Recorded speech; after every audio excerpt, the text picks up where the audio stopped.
Hello, I am going to tell you about the work made by Alvaro Poquintesta in his book named Guide to Proper Acting Management in Projects.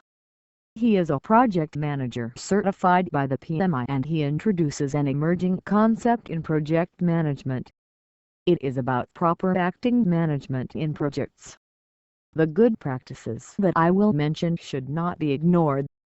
Whether you are a project manager professional or not, the concepts will help you have an insight on the best practices in proper acting management. They will make the difference avoiding conflicts and having business continuity and relationships based on trust. If you know about the consequences of skipping risk management in projects, I will tell you something that I am sure you will find interesting. Consequences of skipping proper acting management are as important as those of skipping risk management practices because of lack of confidence.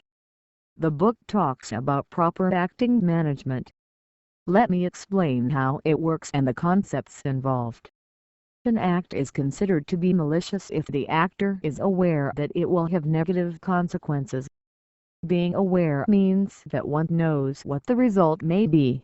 But it is also a malicious act when one does not verify the information as it should be.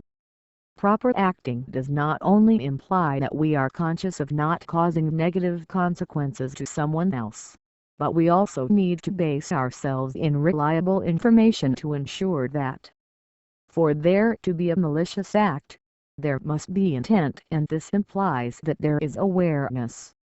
Awareness implies knowledge, which in turn implies information. If there is awareness information of other people's needs, then we consider that there exists intention in an action that causes damage. Based on those four concepts, the book proposes the following methodology: ensuring awareness. Because if there is awareness, there must exist a record stating that the information about stakeholders' needs, interests and expectations was communicated, and intention cannot be denied, so there exists the responsibility of compensating the damage caused. Validating intention.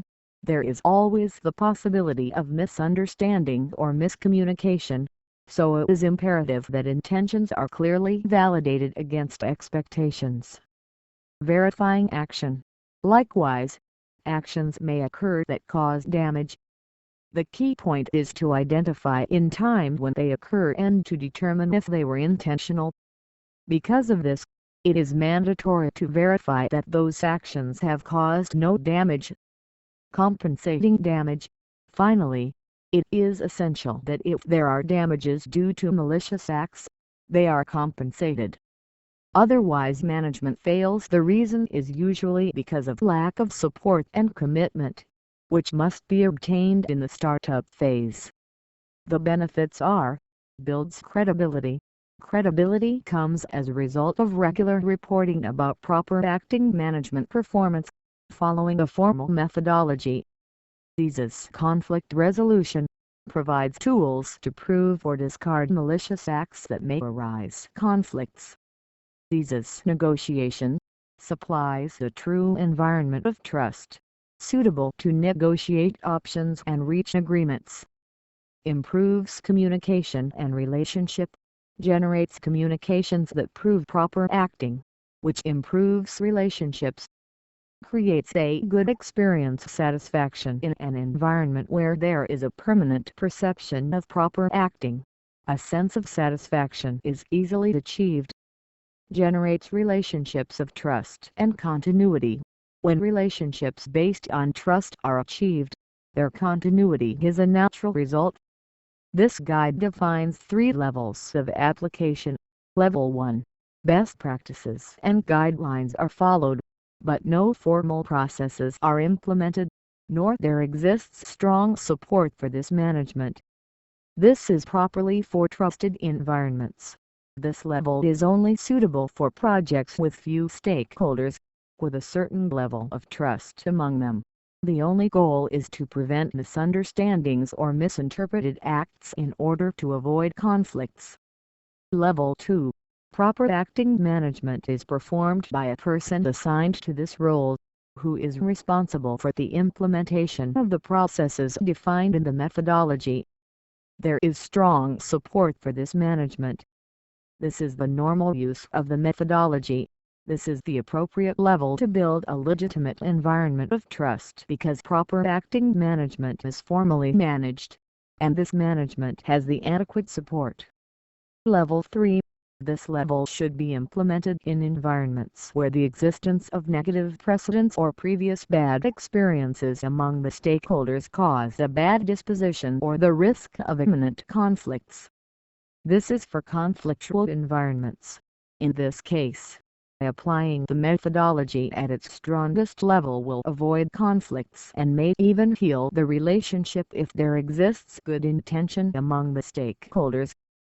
Finally, this guide defines process grouped by the same criteria as defined in the PMI guide.